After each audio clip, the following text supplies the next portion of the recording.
Hola, me llamo Lisa Rodríguez. Soy una maestra y trabajo con muchos estudiantes que hablan español, pero ahora son las vacaciones de verano y por eso no tengo mucho tiempo para practicar. No tengo personas con quien practicar y por eso hablo con mis animales. El primero aquí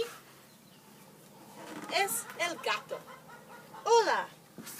Hola, gato. Se llama Príncipe. Prince. Hola, Prince. ¿Cómo estás? ¿Estás bien? Prince está descansando. Bueno, vamos a conocer a los otros animales ahorita. Vamos a conocer nuestros dos perros y chivos y pollos. Perritos, perritos, ¿dónde están?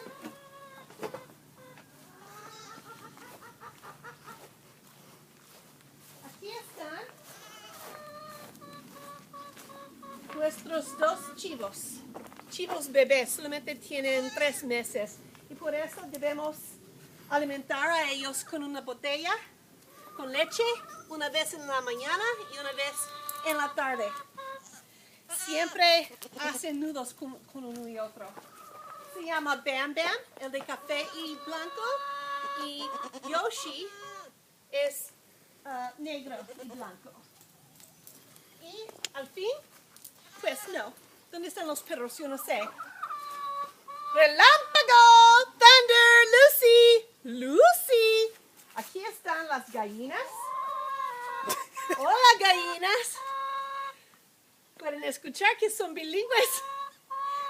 Hablan inglés, español y pollo. Las gallinas y allá escondiendo son pollitos. Hola, pollitos. Thunder, Lucy.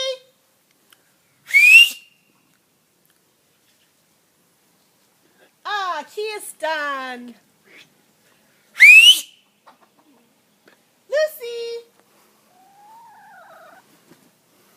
Ella se llama Lucy. Es nuestro perra. Mira que ella puede entender español. Lucy, siéntate.